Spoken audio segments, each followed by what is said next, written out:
பத்திரிகை நண்பர்களுக்கு என்னுடைய நெஞ்சார்ந்த நன்றி தங்கம்.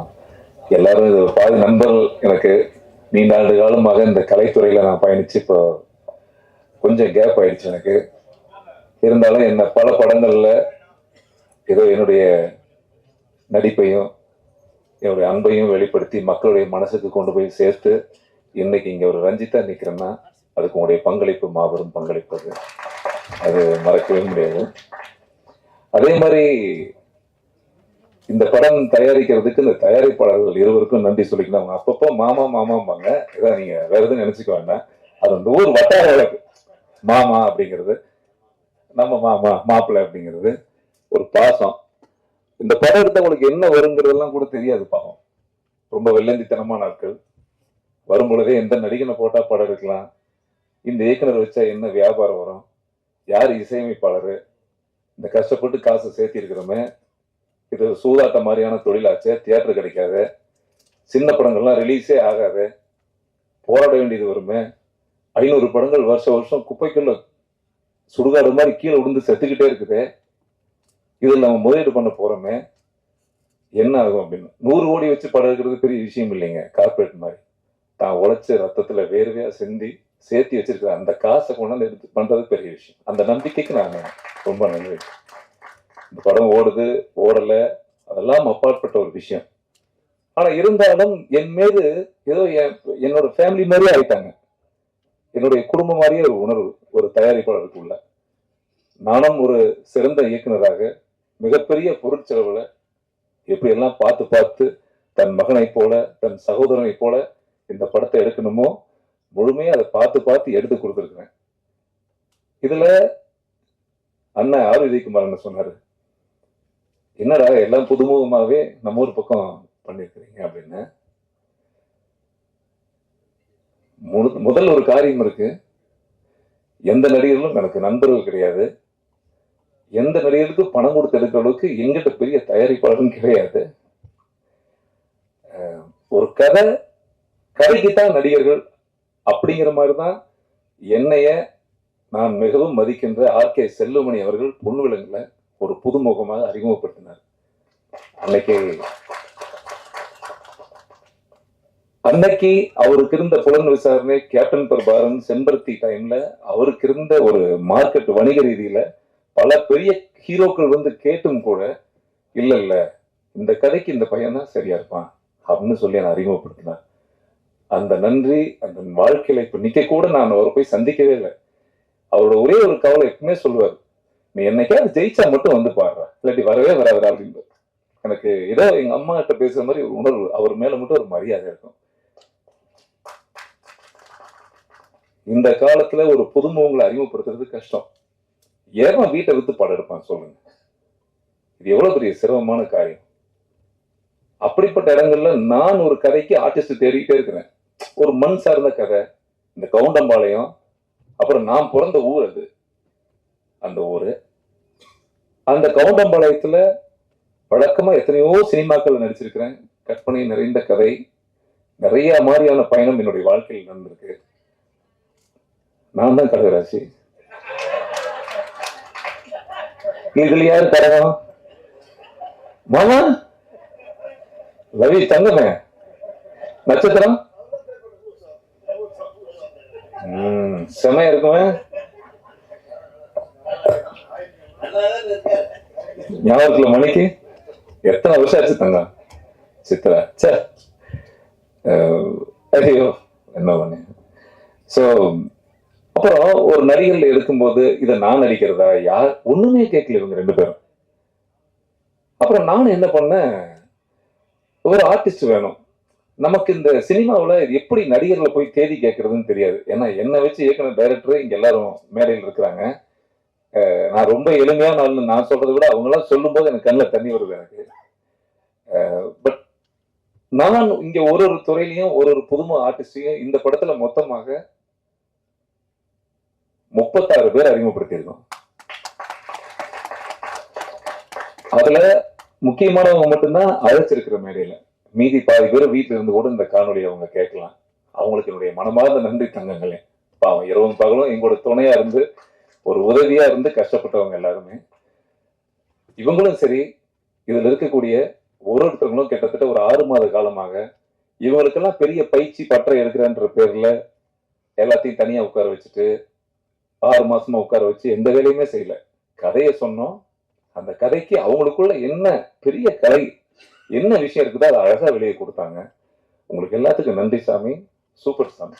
ஏன்னா நான் இப்ப பாராட்டுறதை விட இவங்களை பத்தி எல்லாம் பெருமையா பேசுறதை விட படம் பார்க்கும் பொழுது நீங்க எல்லாரும் அவங்களுக்கு ஒரு அடுத்த வேலை கிடைக்கும் அப்படின்னு ஒரு நான் பெருசா நான் நம்புறேன். நான் சூப்பரா பண்ணிருக்காங்க எல்லாருமே. எனக்கு எனக்கு அவ்வளவுதான். என்னுடைய மிகப்பெரிய பட்ஜெட்டே இந்த படத்துல என்னோடு இவங்க கொடுத்த அந்த வேலைப்பாடுகள் தான். அதுல என்னுடைய கேமராமேனுக்கு நன்றி சொல்லணும். என்னுடைய ஒரு கண் நவீன், என்னுடைய அன்பு தம்பி, சூப்பர் அற்புதமான எடிட்டருங்க, அருமையான எடிட்டர். நான் சொல்றேன் ரொம்ப ரசனைக்குரிய ஒரு இது. அதுல ஆர்ட் டைரக்டர் பிரபா சார் இருக்கிறாரு. ஆமா, இவர் ஒரு வீட்டு வேலை செய்யற மாதிரி என் கூட எல்லா வேலையும் செஞ்சு நீங்க கட்டிட்டு காலில் வந்து அவ்வளவு கடினம் உனக்கு. Super sir. ஏன்னா ஒரு இயக்குனருக்கு இப்படி கிடைக்கிறது விஷயம் இல்லைங்க. ஒரு சின்ன தயாரிப்பாளருக்கு இப்படிப்பட்ட கலைஞர்கள் கிடைக்கிறது பெரிய பாக்கியங்க. இன்னைக்கு எல்லா அன்பும் விற்கப்படுது. ஒருத்தன் சிரிக்கிறான்னா காசு, அண்ணா அப்படின்னா சாயங்காலம் காசு இருக்கு அவனுக்கு, யாரும் சும்மா வரல. ஆனா என்னமோ என்னுடைய பாக்கியம், என்ன வீட்டுல இருந்து ஆளாளுக்கு ஒரு வேளை சோறுலாம் போட்டு நம்மளுக்கு டெய்லி அந்த அளவுக்கு ஒரு குடும்பமா எங்களோட பயணிச்சாங்க சாமி. அதெல்லாம் மறக்கவே முடியாதுங்க. எப்படி எனக்கு இந்த கதை என் மனசுல உதிச்சு நடந்த சம்பவமுடைய கோர்வை நிறைய நாட்களாக எனக்கு ஒரு சமுதாயத்தின் மீது உள்ள தாக்கங்கள் நிறைய இருந்துச்சு. எனக்குள்ள எல்லாத்துக்கும் இருக்கும். ஏன்னு கேள்வி வைக்கிற குணமும் கூடவே கொஞ்சம் ஒட்டிட்டே இருக்கும். நமக்கு நிறைய சம்பவங்கள் மண்டைக்குள்ள ஓடிட்டே இருக்கும் பொழுது நிறைய நாள் நான் படமே பண்ணல. ஆனா இந்த கதையை நான் பண்ணிக்கிட்டே இருக்கிறேன். பண்ண இந்த படம் பண்ணணும், இல்லாட்டி படம் பண்ணக்கூடாது. அப்ப இந்த படம் பண்ணும்பொழுது என்னை போன்ற உணர்வு சினிமாக்காரங்க யாருமே இல்லாததுனால முற்றிலும் புதுமுகங்கள் அப்படியே வித்து பேப்பர் நான் என்ன எழுதுறனோ அப்படியே பிரதிபலிச்சாங்க அவங்க எல்லாருமே. அது அற்புதமா நடிச்சாங்க. ஸோ இந்த படம் பார்க்கும்பொழுது என் ஆல்பியா ஹீரோயின் ரொம்ப பிரமாதமா இருப்பாங்க, ரொம்ப அழகா இருக்கிறீங்கன்னு ஏதாவது சொல்லும்போது சந்தோஷமா இருக்குன்னு நான் ஒரு நிமிடம் உங்களுக்கு சொல்லிட்டே இருப்பேன். இன்னைக்கு எல்லாரும் சொல்றாங்க பாத்தீங்களா, அந்த மாதிரி. இதுல ரொம்ப முக்கியமான விஷயம் நம்ம இம்மன் என்னாச்சு தங்கம் ஒரு இன்டர்வல் வரைக்கும் பிச்சு எடுத்திருப்பான் மனுஷன். எக்ஸ்ட்ராவே இருக்கும். ரொம்ப சிறப்பா பண்ணிருக்காரு. அவருடைய வேஷத்தை ஒத்த கண்ண காட்ட ரத்த கண்ண காட்ட ரத்த கண்ணீரை வர வச்சுட்டியடா இன்டர்வல்ல பாருங்க. என் தலைவர் தமிழ்நாடே கிளாப்ஸ் வரைக்கும் அப்படி ஒரு வேலையை பண்ணிருக்காரு. சூப்பர் தங்கம். தேங்க்யூ தேங்க்யூ சாமி. அதே மாதிரி துரை மகேஷ், நான் 15 வருஷத்துக்கு முன்னாடி அவரை பார்த்து சொல்லுவேன். ஃபேஸ்புக் மீட்ல சொன்னேன். இந்த ராஜன் ஃபேஸ்புக் மீட்ல மதுரையில சொல்லும்போது சொன்னேன், கண்ணா நீ ஒரு மாதிரி வித்தியாசமா இருக்கடா உன்னுடைய பேச்செல்லாம், என்னைக்காவது நான் ஒரு படம் எடுத்தேன்னா நீ வந்து நடிக்கிறியான்னு கேட்டேன். 15 வருஷம் கழிச்சு அவரை கூப்பிட்டேன் நான். இன்னும் அந்த மாதிரி அதே போன்ற அனீஷ், நான் படம் எடுத்துட்டு இருக்கும்போது ஹீரோ யாரும் கிடைக்கல இந்த வேஷத்துக்கு. ஆனா நீங்க ஷால பார்க்க வந்தீங்கன்னு நினைக்கிறேன். தினமும் இவர் அங்க பார்க்க வந்திருந்தாரு. ஆனா எந்த தம்பி நல்லா இருப்பாருல்ல அப்படின்னாங்க. அப்போ ஒருத்தர், அப்புறமா சொல்றேன் உங்களுக்கு, எங்க இருப்பாங்க ஒரு 4 பேரு. இன்னொருத்தன் கொடுக்குறான்னு அதை வாங்கி இந்த பையனை போடுறீங்க, என்ன தலைவரை யாரோ ஒருத்தனை அறிமுகப்படுத்துறீங்களே அப்படின்னா, இல்லப்பா நம்ம கதைக்கு இந்த தம்பி சூப்பரா இருப்பாரு அப்படின்னு ரொம்ப சூப்பரா பண்ணிட்டாரு. கிளைமேக்ஸ்ல சினிமா தெரியாததுனால நம்ம நிறைய ஃபைட் பண்ணிருக்கோம். டைமிங் தெரியும், ஒரு பஞ்ச் பண்ணா அது குனிஞ்சுக்குவோம். கிளைமேக்ஸ்ல ஒரு காட்சி இருக்கு, இந்த வெட்ரா வெட்ரா வெட்ரான்னு வரும், அருவாளோட நின்று இருப்பேன். இது ஒரு பெரிய டைலாக், லென்த் டைலாக், ரொம்ப பிரமாதமா நடிச்சிருக்கீங்க. எடிட் பண்ணும்போது வெட்ரா வெட்ரா வெட்ரா வெட்டான்னு இவரே என் கத்தியை வாங்கி சொல்லிட்டே இருப்பாரு. வெட்ரா வெட்ரா வெட்ரா வெட்ரா லைவ் போடுறா லைவ் போடுறா வெட்ரா வெட்ரா வெட்டான்னு சொல்லிட்டே இருப்பாரு. நான் வச்சிருக்கிறது டம்மி கத்தி தான், அருவாள். அந்த அருவாளை ஓங்கி நான் வெட்டிடுவேன். வெட்டணும் இந்த தம்பி நகரவே இல்லை. பட்டாசு அடிச்சா சத்தம் பட்டாசு அடிச்ச மாதிரி ரத்தம் கொட உடனே போகுது. Hospital admit. அப்புறம் 2 ப்ரொடியூசர் வேற தலையில துண்டு போட்டு, ஏன்னாப்ல இதோட ஷூட்டிங் நின்று போயிருங்களா ஏங்க, உங்களுக்கு அவன் தொண்டை குழியில படுத்திருக்கிறான், ஹாஸ்பிட்டலுக்கு போன் பண்ணிட்டு அங்க ஒரு நர்ஸ் சொல்லுது, சார் அவருக்கு பேச்சு மட்டும்தான் வராது, மற்றபடி உயிருக்கு எந்த பிரச்சனையும் இருந்துச்சு. ஐயோ, குரல் வரையும் அவுட்டு. இவங்க வீட்டுல இருந்து பொண்டாட்டி, அவங்க தாய் மாமா பூரா சகோதரர்கள் கிளம்பி வர்றாங்க. கோட்டமேடு இவரு அந்த ஏரியா பூரா ரவுடி இவங்க ஃபேமிலி. என்னடா இது, தொண்டை வேற வெட்டிட்டேன். இப்ப எனக்கு கை கால் ஓடல. கிளைமேக்ஸ்ல என் லைஃப்லயே முதல் முறை மன்சூர் அலியா நிறைய பேர்கிட்ட சண்டை போடுறது சினிமால ரொம்ப கஷ்டம். ரியலா நிறைய அடி வாங்கியிருக்கிறேன் நான். ஆனா நான் யாரையுமே அடிக்க கூடாது. அடிக்கடி விஜயகாந்த் சார் சொல்லுவாரு, நம்ம அடிக்கும் போது அவனை பூ மாதிரி டச் பண்ணுண்டா, மேலேயே அடிக்க கூடாதுன்னு சொல்லுவாரு. நான் எப்பவும் அதை கவனிச்சுக்கிட்டே இருப்பேன். தம்பி நகரம் ஆயிட்டாரு பட்டாருன்னு 16-18 டைலாகுன்னு 9 உங்க ஹஸ்பண்ட் கொஞ்சம் அதிகமா சொன்னார். அந்த இல்ல பரவாயில்ல சொல்றாரு. அப்படியே ஹாஸ்பிட்டல் அட்மிட்டுங்க. அன்னூர்ல பெரிய வசதி கிடையாது. அப்புறம் குரல் வராதுன்னு கன்ஃபார்ம் ஆயிடுச்சு. நான் யாராவது ஒரு விஷயம் பண்ணிட்டேன்னா அது என் வாழ்க்கையே அது மனசுக்குள்ள ஓடிட்டே இருக்கும். ஒருவேளை உயிருக்கு ஏதாவது ஆயிருந்ததுன்னா என்னடா பண்ணிருப்பேன் அப்படின்னு எனக்கு ஒரு கவலை என்ன, அவ்வளவுதான். சோ இதை போன்ற பொக்கிஷங்கள்லாம் வச்சு ஒரு படம் கிடைக்கிறது எனக்கு எவ்வளவு பெரிய பாக்கியம். இதுக்கெல்லாம் இந்த கதையை நான் யோசிக்கும் பொழுது என்னோடு பயணித்த திரு செந்தமிழன் சார் அவங்க, எப்பவுமே நான் கதையை பாரதி சார் டிஸ்கஸ் பண்ணுவேன். அவர் ஒரே வார்த்தை சொல்லிட்டாரு, நான் அடுத்த படம் இப்ப யோசிச்சுட்டு இருக்கேன், இதுக்குள்ள இந்த ஜிபி ரேம் நான் ஏத்திக்க மாட்டேன் சொல்லிடுறதேன் அவரு. சரி, இப்ப இவர்கிட்ட சொல்லும்போது நல்லா இருக்குங்களே கதை அப்படின்னாங்க. என்னோட உதவி இயக்குனர் ராமமூர்த்தி, சாரா, வெங்கட், சும்மா நாங்கெல்லாம் உட்காந்து அப்படியே பேசிட்டே இருக்கோம். 10 வருஷமா. ஏன்னா 10 வருஷமா பேசிட்டே இருக்கீங்க ஒரே கதைன்னா 10 வருஷமா நடந்துட்டே இருக்கு. காலங்காலமா இந்த கதை நடந்துகிட்டே இருக்கு, இனியும் நடக்கும். இது நடந்துகிட்டே தான் இருக்குது. அப்ப அந்த நமக்குள்ள இருக்கிற தாக்கமும் நமக்குள்ள இருக்கிற அந்த வேகத்துக்கும் ஒரு நேரம் இந்த கதை உருவாகி பிரமாதமா இருக்கும். எனக்கு என்ன ஆசைங்க, வழக்கம் போல இன்னைக்கு இத்தனை பேர் மேடையில பேசும்போதும் ஒரு சாதிப்புறமா வரக்கூடாது. கண்டிப்பா சத்தியமா வராதுண்ணா அந்த படம் இல்ல. ஏன்னா எனக்கு அப்படி ஒரு விஷயம் இருந்தா இவங்களை கூப்பிடும் போதே நான் ரொம்ப கூட்டம் என்னடா தர்ம சங்கடமா. இப்ப மேடையில் இருக்கிற யாருமே எனக்கு தெரிஞ்சவங்க புதாலே கிடையாதுங்க. நிறைய பேர் சொல்லுவாங்கல்ல, இவங்களை வச்சு ரிலீஸ் பண்ண இத்தனை மில்லியன் வியூ போகும், அத்தனை மில்லியன் வியூ போகணும். எனக்கு பெரிய நன்றி கடன். நான் விரும்புகின்ற மனிதர்கள் என் தாய் தந்தையை போல எனக்கு பிடிச்சவங்களை கூப்பிட்டு இந்த விழா நடக்கும்னு ஆசைப்பட்டேன். எனக்கு இவ்வளவுதான் என்னுடைய உலகம் சினிமாவில். எனக்கு அது போதுமானது. அது ஏன்னா அவங்க சொன்ன வார்த்தைகள் அத்தனையுமே உண்மை. அதை நான் பெருசா மலை போல நம்புறேன். இந்த படம் ஒரு அர்த்தமுள்ள படம். ஒரு பெற்றவர்களுக்கு ஒரு பிள்ளையை பெற்றவங்களுடைய கஷ்டம். அது நான் நேர்ல நிறைய பஞ்சாயத்துக்கு போயிருக்கேன். நிறைய நிகழ்ச்சி நான் தொடர்ந்து சமூக பணிகளை இருந்துட்டே இருக்கிறேன். எங்கேயோ ஒரு இடத்துல இருந்துட்டே இருக்கிறேன். தினமும் பார்த்துக்கிட்டே இருக்கிறேன். எத்தனையோ காவல் நிலையம் போயிருக்கிறேன். ஆனா நம்ம வாழ்க்கையில நடக்கக்கூடாது ஒண்ணு, சாதாரணமா நம்ம பொண்டாட்டி நம்ம வெளியே போறோம், என்னங்க சாப்பிட்டீங்களா, கவுண்டமலை ஆடியோ ரிலீஸ், என்னங்க மணி 2 ஆச்சு, பசிக்குங்களா, மாத்திரை போட்டுங்க சுகரு, ஏங்க மணி 10 ஆச்சு, நைட்ல எங்கீங்க, சீக்கிரம் வீட்டுக்கு வாங்க. இந்த அக்கறை உணர்ச்சிக்கு நம்ம குடும்ப உறுப்பினர் எப்பவுமே இருப்பாங்க. இதுவே எப்படின்னா, தான் சாமியா நினைக்க கூட ஒரு பெண்ணை பெற்ற ஒரு தகப்பன் பெற்றவங்க தான் குழந்தை மேல எவ்வளவு அக்கறை வச்சு வளர்த்திருப்பாங்க அந்த பிள்ளைகள். உலகமே அவங்க தான், வாழ்க்கையே அவங்க தான். அப்படிப்பட்ட ஒரு பெண் பிள்ளைக்கு நடக்கக்கூடாத கதையை தான் நான் இந்த படத்துல கவுண்டமணிக்கு எடுத்திருக்கேன். இது ஒரு நாடக காதலுக்கு எதிரான படம். ஒரு முற்றுப்புள்ளி வைக்கணுன்ற ஒரு முக்கியமான ஒரு திரைப்படமா இந்த படம். மக்கள் எல்லாரும் தியேட்டருக்கு பார்ப்பாங்கன்னு மாபெரும் நம்பிக்கையில் எடுக்கப்பட்ட படம் இந்த கவுண்டமணி. ஏன்னா நமக்கு பெரிய ரசிகர் பட்டாளங்களோ ஒரு கார்பரேட் நிறுவனமோ, நம்மளாம் ஒரு படம் எடுத்திருக்கோம் கவுண்டமணியா, யார் அது, அந்த ரஞ்சித், அவர் என்ன பண்ணாரு, இதுதான். நான் இன்னைக்கு புதுமுகமா நிக்கிறேன். நான் இங்க என்ன ரொம்ப நாள் ஆயிடுச்சு. அப்போ மக்கள்கிட்ட கொண்டு போய் சேர்க்கறது கஷ்டம், தியேட்டர் கிடைக்கிறது கஷ்டம், எல்லாமே கஷ்டம். இது எல்லாத்துக்கும் அப்பாற்பட்டு இன்னைக்கு மக்கள் உள்ள வர்றது ரொம்ப கஷ்டம். ஆனா நான் திரும்ப திரும்ப நம்புறேன்.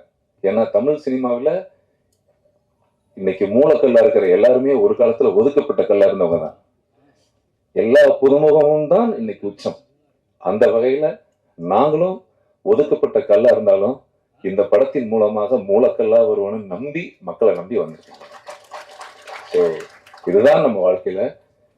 இதுல நான் கூப்பிட்ட உடனே ஒரு ட்ரெய்லரை பார்த்துட்டு தர்ம சங்கோஜமான ஒரு நிலைமைக்கு உண்டாயிடுமோ இல்லையோ அப்படிங்கிற எந்த விதமான இது இல்லாம, இல்லடா ரஞ்சித் நல்ல படம் தான் எடுத்திருப்பான்னு சொல்லி வந்த என்னுடைய அன்பு தங்கம், என்னுடைய மறுமலர்ச்சி, என் வாழ்க்கையில மறுமலர்ச்சி இயக்கிய என் பாரதி. நான் அவரும் அப்படித்தாங்க. தேனப்பன் சாரு, கனல் கண்ண மாமா, தேனப்ப மாமா, சேரன், உணர்த்த விட்டுட்டீங்க நீங்க பாரதி. எல்லாரும் இந்த சிவன் காலனி நாங்கெல்லாம் ஒரு தேவராஜ் சங்கத்துக்கு தெரியும்.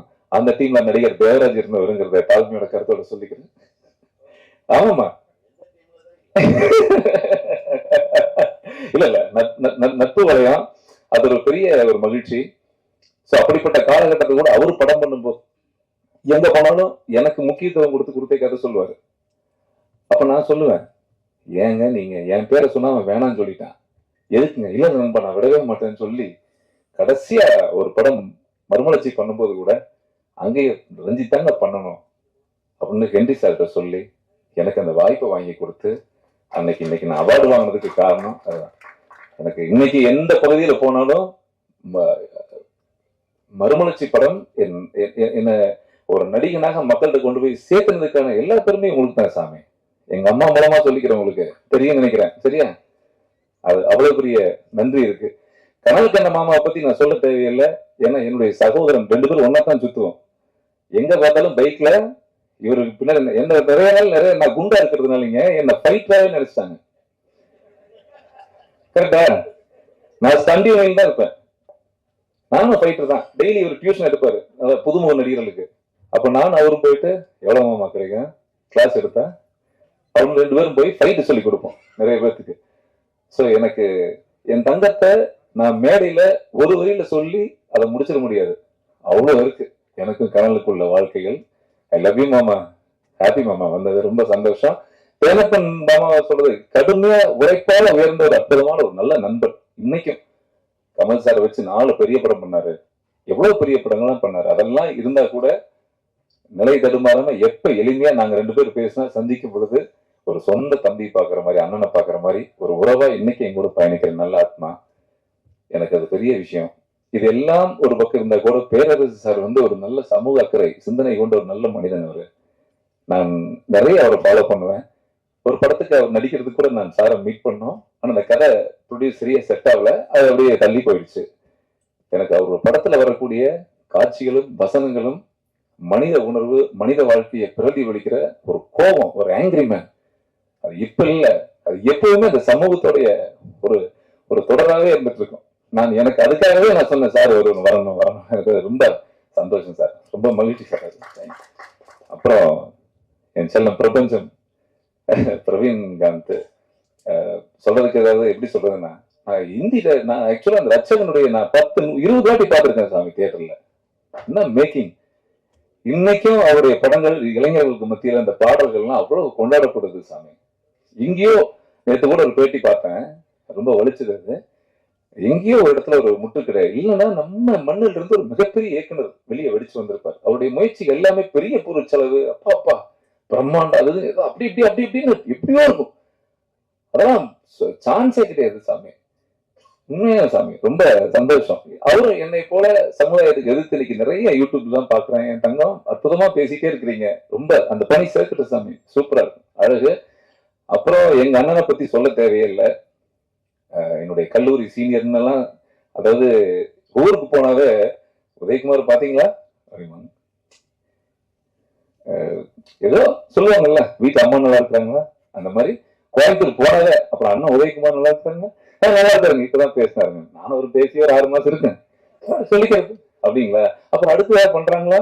அடுத்தது இப்ப பண்ணிட்டு இருக்காரு, டிஸ்கஷன் இருக்காரு. ஓ சூப்பர், நல்லா இருக்கணும். நிறைய பேருங்க, நிறைய பேர் எல்லாரும் அந்த இது சொல்லுவாங்க. எங்க மண்ணுல ஒரு இயக்குனர் என்னோட ஊர்ல பெரிய படம் பண்ணும் பொழுது அவ்வளவு ப்ரௌட் எனக்கு. ஏன் சாமி, குடும்பமா தியேட்டர்ல போய் குடியிருந்திருக்கிறோம் அந்த இவருடைய படங்களுக்கு எல்லாம். அற்புதமான கவிஞருங்க, அற்புதமான எழுத்தாளர், என்ன மனித உணர்வாளர் படைப்புல. சான்ஸே இல்லைங்க. அது எனக்கு இன்னும் பொன்னுமொழி 2ஆம் பாகம் ஒரு நாள் கதை சொன்னாரு. அந்த படம் இன்னும் வெளியே வரல, கட்டாயமா அந்த படம் நீங்க எடுக்கணும். அற்புதமான கதை. நான் அப்படியே அழுதுட்டேன். அந்த கதையை கேட்கும்போது எனக்கு நெஞ்செல்லாம் அப்படியே ஹார்ட் அவ்வளவு டைட் ஆயிடுச்சு. அவ்வளவு பிரமாதமா சொன்னார். அந்த கலைஞன் அந்த படைப்பு வெளியே வரணும்னா நான் ப்ரே பண்ணுவேன். நான் அடிக்கடி அதுதான் போன் பண்ணி நான் சொல்லிட்டே இருப்பேன். ரொம்ப தேங்க்ஸ் தான். வந்து வாழ்த்துனதுக்கும் பாராட்டுனதுக்கும் ரொம்ப தேங்க்ஸ். என்னுடைய டைரக்டர் வேல்முருகன் சார், அவரை பத்தி நான் ஏந்தங்க சொல்றதுக்கு ஒன்றும் இல்லை. என் கூடவே பயணிக்கிற அற்புதமான ஜீவன். ஒரு ஷூட்டிங் இருந்தது, தங்க இந்த மாதிரி செய்தி கேள்விப்பட்ட நான் கூப்பிடவே இல்லை. எந்த ஈகோவும் பார்க்காம இன்னைக்கு என்ன ஆடியோ சொன்னாங்க. ஆமா சாமி நீங்க வேலையில் இருக்கீங்க, வேலையெல்லாம் விடுங்க தலைவா, நீங்க நல்லா வரணும்னு சொல்லிட்டு டக்குன்னு வந்துட்டாரு. சாமி சூப்பர் சாமி, தேங்க்ஸ் தேங்க்ஸ் சார். இதுல என் செந்தமிழ் சார் வந்து சிந்தனை படத்துல என்னை அறிமுகப்படுத்தும் பொழுது அவருக்கு அதுதான், அவரை பத்தி ஒரு வார்த்தையில சொல்லியிருந்தேங்க. குஞ்சுமோன் மிகப்பெரிய ப்ரொடியூசரு. நான் பொன் விலங்குன்னு ஒரு படம் நடிச்சிருக்கேன். அப்ப செம குண்டா இருப்பேன். இவரு டிஸ்கஷன் இருக்காரு. பெரிய ஹீரோக்கள் கமிட் பண்ணி வச்சுட்டாங்க படத்துல. இவரு தான் இந்த செவத்துல ஒண்ணு கடைக்கு போயாரு நீங்க அப்படிப்பா யாரு அது போஸ்ட் ஒட்டி இருக்குது, இந்த பையன் யாரு, கடைக்கு சூப்பரா, நல்லா புரிஞ்சுக்கணும் சார். அவர் சொன்னதே கிடையாது, கடைக்கு சூப்பரா இருப்பானே அப்படின்னு சொல்லிட்டு குஞ்சுமோன்ட்டு போய் ஒருத்தர் அறிமுகமா இருக்கிறானுங்க, இந்த பையன் கதைக்கு நல்லா இருப்பாங்க இருக்கு. யார் அவன், இந்த மாதிரி புதுசு, எத்தனை பிசினஸ் இருக்கு அவனுக்கு, புதுசு சார். ரிஜெக்ட் பண்ணிட்டாங்க நம்மள. என்ன ரிஜெக்ட் பண்ணிட்டாருங்கிற ஒத்த காரணத்துக்காக என்னை கூப்பிட்டு பார்த்தாங்க, பேசிட்டாங்க. அப்புறம் நான் போன் பண்ணுவேன், சொல்றேன்ட்டே இருப்பாரு. ஆனா அப்புறம் தான் தெரிஞ்சது எனக்கு, இந்த ராமமூர்த்தி மூலமாக போட்டா வச்சா எனக்கு இந்த கதைக்கு ஒரு செட் ஆவாரு, இல்லைன்னா செட் ஆக மாட்டாருன்னு சொல்லிட்டுங்க படம் வேணாம் அப்படின்னு சண்டை போட்டுட்டு வீட்டுல இருக்கிறாருன்னு சொன்னாங்க. எனக்கு என்னங்க இப்படி ஒரு முட்டாள்தனம் பண்றீங்க, நான்லாம் சாதாரண ஆளு, என்னங்க என்ன போய் இப்படி பண்ணிட்டீங்களே. இல்ல சாமி என் கதைக்கின்ற நீ இருந்தா சிறப்பா இருக்கும் சிந்தனை போக்குன்னு சொல்லி ஒரு 58 நாள் கழிச்சு கொஞ்சம் சரி கூப்பிட்டு, சரி உனக்கு நம்பிக்கை இருக்குல்ல, நம்பிக்கை இருக்கு, ஆனா சின்ன பட்ஜெட்ல அந்த படம் பண்ணணும், பெருசா பண்ணக்கூட, சரி பண்ணிடலாம் சார், ஓகே பண்ணுன்னு சொல்லி அதுல எனக்கு ஒரு வாழ்க்கை கொடுத்தாரு. அதுல கதாநாயகனா பட்டி தொட்டி எல்லாம் பட்டையை கலப்புன பாடல்கள், சுத்தமான படம். Thank you sir. இன்னைக்கும் நட்பா இத்தனை வருஷம் கழிச்சு நாங்கெல்லாம் ஒன்னாவே இருக்கோம்.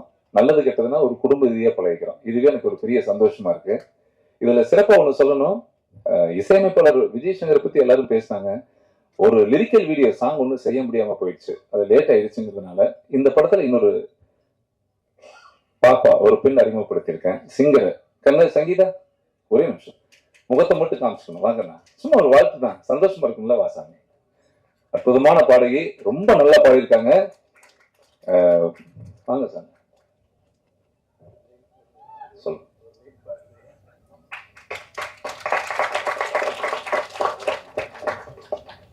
இதுல முக்கியமான விஷயம் என்னன்னா, சார் அறிமுகப்படுத்திடாதீங்க சார், தயவு செய்து வேணாம் சார்னு ஒருத்தர் தடுக்கிறாரு இந்த மியூசிக் டைரக்டர். ஏன்னா இது அவரோட பொண்ணு, அதனால அவருக்கு சொல்லாம நானே பேர் சொல்லிட்டேன். ஓகே சாமி, சாரி சாமி.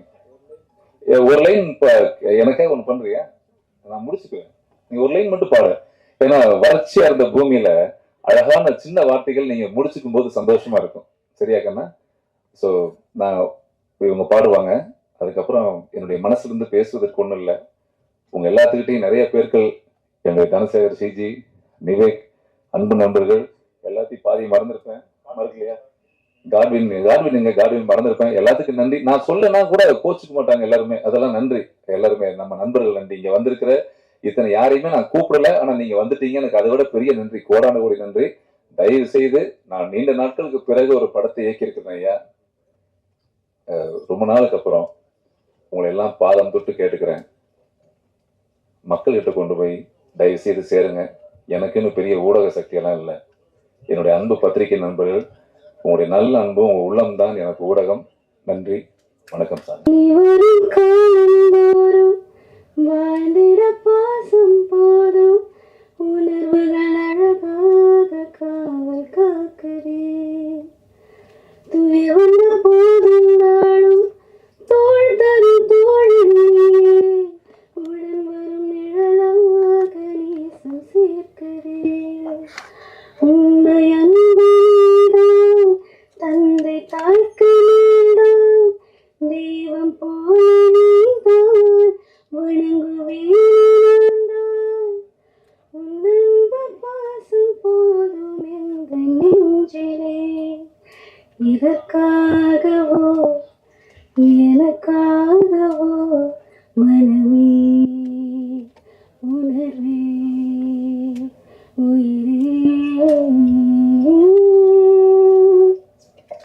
படக்குழுவினருக்கும் தொழில்நுட்ப கலைஞர்களுக்கும் பத்திரிகை துறை நண்பர்களுக்கும் என்னுடைய இனிய காலை வணக்கத்தை தெரிவிச்சுக்கிறேன். ஒரு சிறப்பான ஒரு நாள் அப்படின்னு நான் சொல்லணும் இன்னைக்கு. ஏன்னா எத்தனை வருஷம் போராட்டம் அப்படின்னு எனக்கு தெரியும். நான் சென்னைக்கு வந்த புதுசில் ஒரு படம் பீஷ்மா அப்படிங்கிற ஒரு படம் வந்து காட்சி தேட்டரில் பார்க்கும்போது அந்த படத்தில் அவ்வளோ விஷயங்கள் எனக்கு வந்து ரொம்ப பிரமிப்பாக இருந்தது. ஒரு நடிகர் வந்து இவ்வளோ தூரம் வந்து ஒரு படத்தை தயாரித்து இயக்கி அந்த படம் வந்து அப்போ எனக்கு தெரியாது இந்த வியாபார விஷயங்கள்லாம், அது தோல்வி படமா அது வெற்றி படமா அப்படின்லாம் அப்போ கணிக்க தெரியாது. நல்லா இருக்கு அந்த படம் அப்படின்னு நினச்சிட்டு அதுக்கப்புறம் மெதுமெதுவாக சினிமாவை கற்றுக்கிட்டு அதுக்கப்புறம் தெரிஞ்சது எப்பேற்பட்ட ஒரு ஆர்டிஸ்ட் அண்ணன் அப்படின்னு சொல்லிட்டு அதுக்கப்புறம் நிறைய நாங்கள் பழக ஆரம்பித்தோம். எப்போ ஃபோன் வந்தாலும் ஒரு சந்தோஷமா இருக்க பேர் பழைய காதலி அந்த ஃபோனில் வர மாதிரியே இருக்கும். நமக்கு அவ்வளோ ஜாலியாக பேச ஆரம்பிச்சிடுவோம், மணிக்கணக்கில் பேசுவோம். அவருக்கு வந்து வெறுமனே திரைப்படங்களில் உள்ளவங்க மட்டும் அவருக்கு வந்து நம்பவர் கிடையாது. முகநூலில் நிறைய சோசியல் மீடியாவில் லட்சக்கணக்கான ரசிகர்களை வந்து வச்சுக்கிறவர். எங்கள் தங்கம் தான் சொல்லுவோம். அந்த தங்கங்கிற வார்த்தை எங்கே கற்றுக்கிட்டோம் அப்படின்னு சொன்னால் எங்கள் தங்கத்துக்கு தான் அதை கற்றுக்கிட்டோம். சொல்லுங்க தங்கம் அப்படின்னானே அவ்வளோதான், பாதி உசுறு பிரிஞ்சு அங்கே போயிடும். ஒருத்தரை பார்த்த உடனே ஒரு சந்தோஷமும் உற்சாகமும் தொத்திக்கும் அப்படின்னா பேசும்போதும் பார்க்காத போவோம். சில பேர் வந்து ஏன்டா பார்த்துன்னு இருக்கோம், சில பேர் எப்படா பார்ப்போன்னு இருக்கும். அந்த எப்படா பார்ப்போம் எப்படா குரலை கேட்போம்னு இருக்க ஒரு ஆட்கள்ல நம்ம தங்கம் இருக்காரு.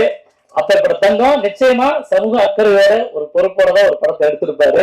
இந்த படம் ஒரு தீவிரமான அரசியலையும் வன்மையாகவும் மென்மையாகவும் பேசியிருக்கும் அப்படின்னு நான் நம்புறேன். ஏன்னா உண்மையிலேயே சொல்லணும் அப்படி இருக்குது. அதாவது சமகாலத்தில் உள்ள சினிமாக்களையும் கொஞ்ச நாளைக்கு முன்னால் உள்ள சினிமாக்களையும் சேர்த்து பார்க்கும்போது நிறைய விஷயங்கள் வந்து இப்போ வந்து ஒரு ஜென்ரேஷனை மாறி நிறைய, அதாவது கலைக்குன்னா இப்படிதான் ஒரு வடிவம் இருக்கும் அப்படிங்கிறதெல்லாம் மாற்றி என்னென்னவோ பண்ணிட்டாங்க. ஜனங்களுக்கே புரியல. இப்போ இதுதான் நடிப்பாயோ இதுதான் அப்படியானு அவங்களே குழம்பு போயிருக்கிற அளவுக்கு வந்து இப்போ படங்கள் வர ஆரம்பிச்சிருக்கு. ஆனால் வார்த்தைகள் தெளிவாகவும் இன்னைக்கு வந்து சொல்லணும். இது வந்து இன்னைக்கு வந்து யார் இந்த கதாநாயகன் பார்த்தா இசையமைப்பாளரும் வரிகள் எழுதவும் தான். ஒரு லிரிக்கல் வீடியோவில் பார்த்தேன், ஒத்த மொத்தத்துல உசுக்குள்ள எச்சில் பட்டது என்ன பிரமாதமா இருந்துச்சு, ஹைகோ மாதிரி இருந்துச்சு அந்த வரி. ரொம்ப சூப்பரா இருந்துச்சு. ஏன்னா இந்த மாதிரி எல்லாம் வரிகள்லாம் எழுதுறது வந்து பயங்கரமா. அப்பெல்லாம் நாங்க ரசிச்சது ஸ்கூல் படிக்கும்போது எங்கன்னா ஆர்வி உதவிக்கு பாருங்க, அவர் வரிகள் தான். மன்மத மெத்தைய போட்டு மன்மத கிட்டு காட்டு கேட்கணும் தாளாட்டுன்னு கரெக்டா எண்டுக்கு போயிடுவாரு 3வது வரியிலேயே. அதெல்லாம் அப்பவே நாங்க வந்து இப்படிலாம் இருக்குல்ல அப்படின்னு பிரமிச்சிருக்கோம். பேரரசன் நம்ம கேட்கறது வேணாம். ஸோ அதெல்லாம் வந்து அவங்க இருக்கிற இடத்துலலாம் இந்த மாதிரி ஒரு விஷயம். நேற்று ஒரு விஷயம் பேசிக்கிட்டோம், எதார்த்தமாக தான் பேசினேன். ஆனால் யார் என் நேற்று அண்ணன் கூப்பிட்டுருந்தாரு, தங்கம் கூப்பிட்டு வச்சு யார் அண்ணன் வர்றாங்க அப்படின்னு ஒரு 5-6 பேர் லைனாக சொன்னார்.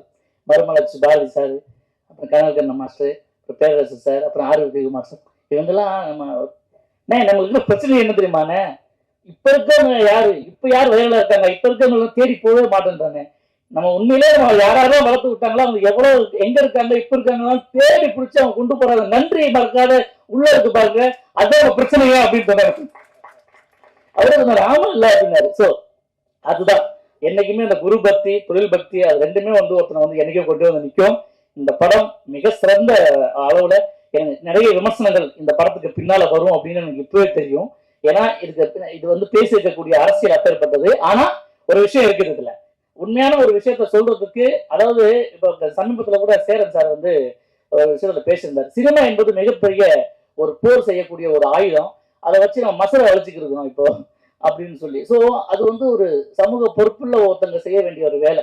இந்த மாதிரி படங்கள் ஒரு நல்ல விஷயத்த மாற்றத்தை உண்டு பண்ணணும். இந்த படக்குழுவில் அத்தனை பேருக்கும் என்னுடைய எங்கள் தங்கத்துக்கும் என்னுடைய வாழ்த்துக்களையும் இந்த படம் மிகப்பெரிய வெற்றி அடையணும், அது உங்களுடைய கையில தான் இருக்கு அப்படின்னு கேட்டுக்கிட்டு விடைபெறுவேன். நன்றி, வணக்கம், தேங்க்யூ.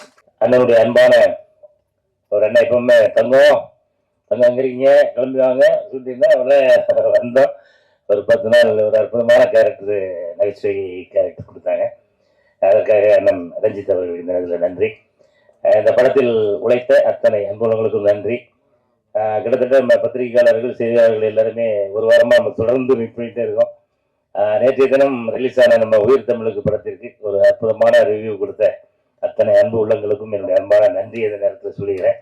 அதே போல கவுண்டம்பாளையம் படத்தையும் உங்களுடைய அன்பால உங்களுடைய ஒத்துழைப்பால நல்லபடியா விமர்சனங்களை எழுதி நம்ம கவுண்டம்பாளையம் திரைப்படத்தை ஒரு மிகப்பெரிய வெற்றி படமாக மாற்றித்தார்கள் என அன்போடு வேண்டி விரும்பி கேட்டு விடைபெறுகிறேன். நன்றி, வணக்கம்.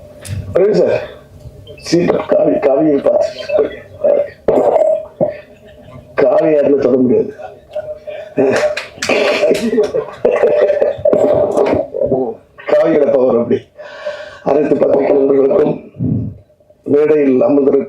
ஜாம்பவர்களுக்கும் என் முதற்கண் வணக்கத்தை தெரிவித்துள்ளேன். உழைப்பு என்பது எவ்வளவு பெரிய விஷயம் என்பது இப்பதான் தெரிகிறது. யாருமே ஒரு இடத்தை சாதாரண எட்டிவிட முடியாது. ஏன்னா எனக்கு அன்பு மாமா மாப்பிள்ளை ரஞ்சித், அவரை பார்க்கும்போது என்னோட பழைய 86, 87 நினைவுகள் வருது. நான் உங்களை ரொம்ப கடிக்கல மாட்டேன். ஒரு 2 நிமிஷம் முடிச்சேன், 1 நிமிஷம் முடிச்சேன். நானே சேரன், ஆரிய நண்பன் தேனப்பன் ஒன்றாக இந்த 25வது சன்னதி டெங்கீஸ்வரர் கோயில் முன்னாடி அப்படியே டீ சாப்பிட்டுட்டு ஒரு காலத்தில் நாங்களும் இப்படி பெரிய லெவலில் வர முடியுமா இயங்கி காலங்கள் நிறைய உண்டு. அப்போல்லாம் எனக்கு ரொம்ப எங்களுக்காகவும் சேர்ந்துக்காகவும் தேனப்பன் ஒரு ஓட்ட டிவிஎஸ் வெட்டி, நம்ம ஒரு பாடலை போனோம் கவாசிக்கு பஜாஜ் இயக்குனர் என்ன மாப்பிள்ள, அவரோட மாப்பிள்ள தான் சேரன் அவர்கள். இவர் மட்டும் தான் புல்லட்டில் வருவார். அவர் ஒரு ஒரிஜினல் பேரு செந்தில், ஆக்சுவலி மாப்பிள்ளை பேர். அப்போ எங்களுக்கு மிகப்பெரிய அடைக்கலம் கொடுத்தது அந்த அம்மாவும் அவருடைய தந்தை தான். எங்களுக்கு அப்பா அம்மா மாதிரி அவர். அந்த விஷயத்தை கண்டிப்பாக உங்கள்கிட்ட சொல்லணும். அவ்வளோ ஒரு கவுண்டர்னா வருவாராக எதிர்பார்த்துருப்போம். நான் ஈவினிங் ஏதாவது கிடைக்கும் சாப்பிடப்போலாம் எங்கேயாவது. அந்த அளவுக்கு ஒரு பாசமிக்க ஒரு ரஞ்சித் மாமான்றது அவர் குடும்பமே எனக்கு அப்படி இருக்கு. அம்மாவும் சரி அப்பாவும் சரி அவ்வளவு ஒரு விஷயம். அவங்க அப்பா நான் போய் என்னோட பைக்ல பிக்கப் பண்ண போகும்போது அவங்க அப்பா சொல்றாரு, கண்ணே ஏமா 100 ரூபாய் பத்தாது, பிள்ளைங்க 2 பேர் கூட வந்துருக்காங்களே, கூட 100 ரூபாய் கொடுத்து அனுப்புன்னு சொல்லுவாங்க அவங்க அப்பா. அவ்வளவு பெரிய ஒரு பெரிய இது. அதை நான் தெரியப்படுத்துறேன். ஏன்னா நான் அந்த அளவுக்கு இது இதோட ஃபங்க்ஷன் எங்கிட்ட அவர் சொல்லும்போது, ஆமா நம்ம ஃபங்க்ஷன் ஐயோ எங்க இருந்தாலும் வந்து கவலைப்படாது, எந்த இந்தியாவில் எங்க இருந்தாலும் நான் வந்துடுவேன், அதை பத்தி கவலைப்படாதீங்க. பத்திரிகையில் ஒன்று நான் வாட்ஸ்அப் அந்த வாட்ஸ்அப் ஓப்பி பார்க்கும்போது அந்த டைம் போடல. அப்புறம் அந்த தேட்டர் போடல. கார் ரொம்ப டென்ஷன் ஆகிட்ட முடிச்சு நைட் கொஞ்சம் ஒர்க் இருந்து முடிச்சு எங்க போனேன் அதை வந்துருவோம்னா அதாவது வேகமாக வந்தேன். ஸோ இன்னொரு விஷயம், அந்த படத்தை ட்ரெய்லர் பார்க்கும்போது ரொம்ப பிரமாதம் இருக்கிறது.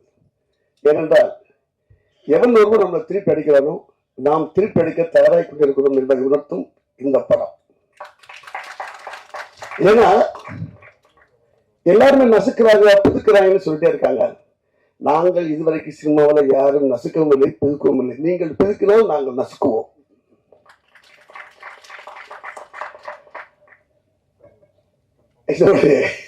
இன்னும் ரொம்ப எதிர்பார்ப்பீங்க வேணாம்.